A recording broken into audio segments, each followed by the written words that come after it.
rendez-vous d'assistance humanitaire d'urgence do kala ko wonti do assalamu alaykum e salmi yo hore teddungal musi banda ide hewto kala kam meden nokkude ko wonnen do ko tagaado tawto vraiment mi yirno murado moƴƴuru ndareji won ceccum nawno kun jombaado yalti artira tay no nawno musibe ndare hande no fondori no yirno murado moƴƴuru de ngari yettugo kanyum jiwo on ide yiyuma makko e makko nay ko min ko makko assalamu alaykum jira. Alaikum salam nene o boba jomba do yayi sigiri be nabi mo sigiri tonde wono e lebbi didi o nawni be artiri mo do dun non ne bi ko hitane be jippini alfa konde ko jullere be artiri mo do dum fo meden jodi do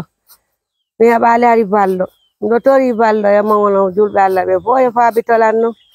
mi do ani di ba on no wonde mi ala boba gon no nawni ina ma julbe alla mi jejiri o fi alla wa annabijo on wari tamanga ona woɓɓe nayni ko jinna woɓɓe nayni ko gere hunde min mi anda ba mi nokku mi ɗaɓɓa hunde mi anda fi muɗum kono mi ɗaɓɓi ɓeru ko mi heɓata feere ko mi heɓali lekki muɗum nene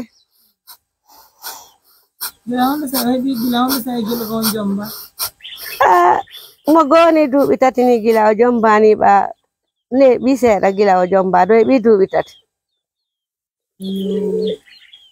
modi makko on to woni ko sigiri ɓe wonno kono la woni kanu mol makko ene gila o nawno o nawno tum ɓe artiri mo ɓe wallini kan ɗo ɓe landitaki fewɗum ɗo ko ɓe adduno mo ɓe wallini ɗo kono fondoro men nokkola kono siforiga meɗen ɗo ɓa tagaɗo sino wuuri be haray ɗum ɗon Allah e on ɗon julɓe Allah ɓe no wallitade miɗo tori Allah balla meɗen ɗo hunde ala kono meɗen wondi ɗo ha joni ɓa o ma yaali taw ko ɓeru ɗum ɗum kono siko nawna o warno o piyay o warno o dogay Allah waɗi ɗum ɗon fo ɗuytike ha i wi joni meɗen jooɗi ɗo hari o yahay kono joni o wata yimmade joni nano yaade joni o nawnino o ronkiti o walike nokku gotu ay ka danke o yimmino ke warino ka dambugal o walike julɓe ay ka danke o yiwino mo jooɗi ka dambugal ɗo joni ko ɗo o waloto jemma ñalorma on bata suudu ndun jaɓata miɗo nokku gotu ɗo mi ababa e makko ko joni ɓen ɗon yalti ɓe ɗaɓɓanayamo ni o bo wati sarde ko ɗum ɗon ɓe addantamo ni o ñaama ɓaray ɓe yehi ɗaɓɓugol ɗum ɗon addanamo no yurmine o wolata sina hara o faala fi haala pihum makko tun ni o wola sa nani yawa so a nanali o ala wolde pus ɗum ɗon kam mi anda fi ɗum ɗon few o wolta joni few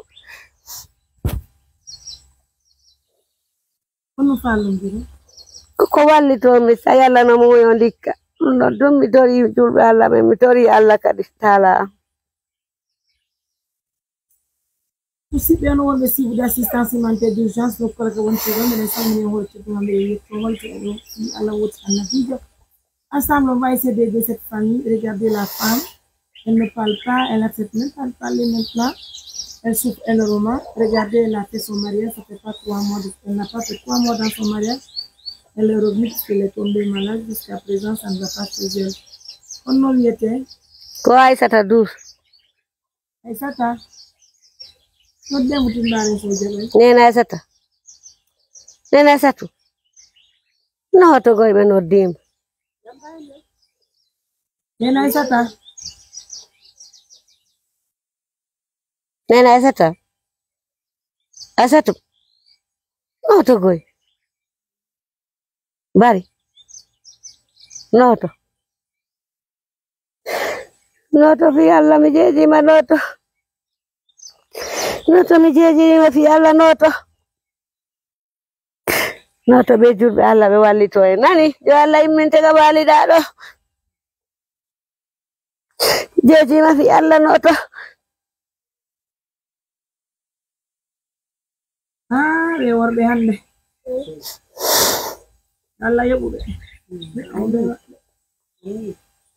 sa joni mbi goɗɗo ɗettere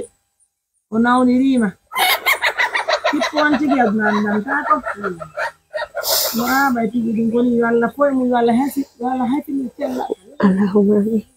arani holle partenaire amen ɓen so woni Allah no mum yara yo heɓu ko wallitomo ñawɗugol awa nene awa on jarama albarka mo miɗo weltani on miɗo weltori on kadi aray Allah hewtinon e jam moƴƴere walla wallo ɓen kadi fo muɗum walla on ɓurta waldugol halato mi nartude barka musidɓe non ɗo sibude assistance humanitaire d'urgence ɗo kala ko wonti ɗo ene salmini yo meɗen jarno mburadu moƴƴude ko non woni yaa e mboɗo ngo wata yakko ɗo woni ko ɗo ay ko andi tingol no musidɓe oɗo sonna en hakkindine ballal ndaare o kañum o joɗo gila on jomba iyal yaafiya ha jon ko woni ɗo ni hiɓe duuɓi heewɗi mo wawi nokku goto o jippite ka danki o ƴawi o jippite ka leydi woni walaade ka dambugal ay no yurmi muradu moƴƴude kono fakki Allah nan subhanahu wa taala on ɗum tawi Allah Allah ɓerkel manga on ɓe yaafiya on ɓe musidɓe hay joni sawdi assalamu